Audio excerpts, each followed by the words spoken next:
Hello friends, welcome to my YouTube channel. आज हम इस वीडियो में बात करने वाले हैं सेकंड ग्रेड के लिए महत्वपूर्ण क्वेश्चनों के बारे में। इन क्वेश्चनों को आप लास्ट तक जरूर देखना, साथ ही इस वीडियो को लाइक करके अपने दोस्तों के साथ शेयर करना। आज का पहला क्वेश्चन है, राजस्थान के पश्चिमी मरु प्रदेश का अंग नहीं है।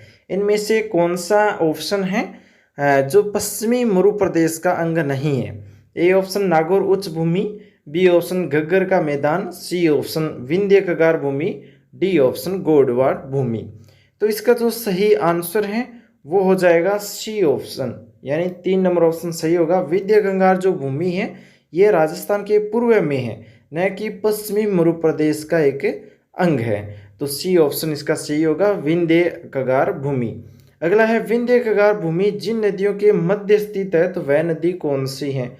विंध्य कगार भूमि है वो चंबल व बनास नदियों के बीच में स्थित है, इसलिए सही आंसर चंबल व बनास नदी होगा। अगला है, लसाड़िया का पठार राजस्थान के किस जिले में स्थित है? लसाड़िया का पठार आपको पता है उदयपुर जिले में है। यह भी सेकंड ग्रेड में पूछा गया क्वेश्चन है। लसाड़िया का जो पठार है वह उदयपुर जिले में है और जयसमंद झील से पूर्व में लसाड़िया का पठार विस्तृत है, जो कटाफटा व विच्छेदित है लसाड़िया का पठार। अगला है, राजस्थान के किस जिले में बांका पट्टी फैली हुई है? सेकंड ग्रेड में पूछा गया क्वेश्चन है, बांका पट्टी या कुबड़ पट्टी। तो ये है नागौर और अजमेर दोनों जिले में है, इसमें नागौर दे रखा है तो नागौर सही हो जाएगा। नागौर व अजमेर जिलों में फ्लोराइड की अधिकता के कारण लोगों में कुबड़ापन व बांकापन आ जाता है, इसलिए इसे कुबड़ पट्टी या बांका पट्टी भी कहा जाता है।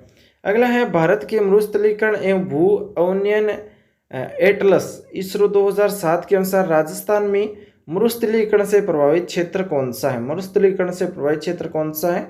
तो वह 67% है। यह भी सेकंड ग्रेड में पूछा गया क्वेश्चन है। अगला है, राजस्थान में कौन से जिले मुख्यतः बीहड़ प्रभावित है? बीहड़ क्षेत्र कौन सा है? कोटा, सवाई माधोपुर और धौलपुर, जहाँ पर चंबल नदी बहती है। चंबल नदी का जो भाव क्षेत्र है वह बीहड़ क्षेत्र सर्वाधिक है चंबल नदी पर, इसलिए कोटा, सवाई माधोपुर और धौलपुर ये तीनों ही चंबल नदी के भाव क्षेत्र में आते हैं। तो इन जिलों में बीहड़ प्रभावित क्षेत्र हैं। अगला है, संरचनात्मक दृष्टि से राजस्थान का भौतिक स्वरूप भारत के किन उच्चावच प्रदेशों का एक हिस्सा है? संरचनात्मक दृष्टि से राजस्थान का भौतिक जो स्वरूप है वह भारत के किन उच्चावच प्रदेशों का एक हिस्सा है? तो उत्तरी वृहद मैदान और प्रायद्वीपीय पठार का एक हिस्सा है। उत्तरी वृहद मैदान और प्रायद्वीपीय पठार का हिस्सा है। अगला है, राजस्थान के भौतिक प्रदेशों के संबंध में निम्नलिखित कथनों को हमें देखना है, सही कौन सा है ये हमें देखना है। तो देखिए, राज्य में 61.11% भू क्षेत्र में पश्चिमी रेतला मैदान है, ये सही है। अगला है, राज्य के 9.60% भू क्षेत्र में अरावली पर्वतीय प्रदेश का विस्तार है, तो ये गलत है। अगला है, राज्य के 23.3% भू क्षेत्र में पूर्वी मैदान का विस्तार है, तो ये भी गलत है, पूर्वी में 23 नहीं है। अगला है, राज्य के 6.37% भू क्षेत्र में दक्षिण पूर्वी पठार का हिस्सा है, तो ये भी गलत है। इसमें सिर्फ एक ही सही है कि 61.11% भू क्षेत्र पश्चिमी रेतला मैदान है। राज्य के भौतिक प्रदेशों को उच्चावच व जलवायु के आधार पर 4 मुख्य भागों में बांटा गया है और राज्य के 61.11% भूभाग पर मरुस्थल है और 9% पर अरावली है और 23% भूभाग पर पूर्वी मैदान है। 6.89 भाग पर दक्षिणी पूर्वी मैदान पठारी प्रदेश विस्तृत है। इनके जो आंकड़े हैं वो अलग अलग हैं। अगला है, अरावली पर्वत से संबंध पठार नहीं है। इनमें से कौन सा है जो अरावली पर्वत से संबंधित पठार नहीं है? A option Lasadiya, B option Bhorat, C option Uriya और डी ऑप्शन मालवा। तो इसका सही आंसर हो जाएगा मालवा। 4 नंबर ऑप्शन इसका सही होगा, जो अरावली पर्वत से संबंध पठार नहीं है, मालवा। अगला है, निम्नलिखित में से कौन सा पठार अरावली पर्वत से संबंधित नहीं है? अरावली पर्वत से संबंधित नहीं है।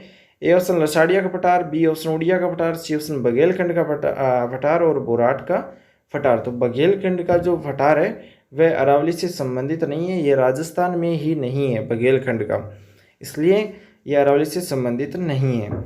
अगला है, निम्नलिखित में से कौन सा समूह है राजस्थान की पर्वत चोटियों का उनकी ऊंचाइयों के अनुसार सही अवरोही क्रम है? तो देखिए, सही अवरोही क्रम किस प्रकार होगा? ऊंचाइयों के आधार पर देलवाड़ा, सज्जनगढ़, जरगा, तारागढ़, शेर, जरगा, सज्जनगढ़, तारागढ़ और फिर है जरगा, शेर, सज्जनगढ़ और तारागढ़ फिर लास्ट में जरगा, देलवाड़ा, तारागढ़ व सज्जनगढ़। तो इसका जो सही क्रम है वो होगा सबसे पहले शेर, गुरु सीकर, उसके बाद में शेर, फिर जरगा, फिर सज्जनगढ़, फिर तारागढ़। तो इस तरह से ये जो क्रम है वो सही होगा, शेर, जरगा, सज्जनगढ़ व तारागढ़। बी ऑप्शन इसका सही हो जाएगा। अगला है निम्नलिखित कथनों पर हमें विचार करना है। अरावली मरुस्थल के पूर्ववर्ती विस्तार को रोकती हैं, तो ये सही है, अरावली मरुस्थल के पूर्वी विस्तार को रोकती है, ठीक है।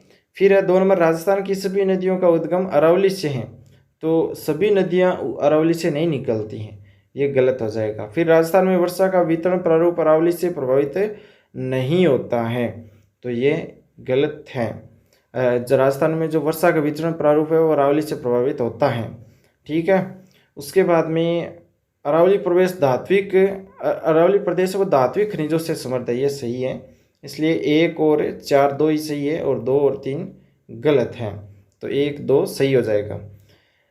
ये क्वेश्चन आपको कैसे लगे कमेंट में ज़रूर बताना। साथ ही इस वीडियो को लाइक करके अपने दोस्तों के साथ शेयर करना।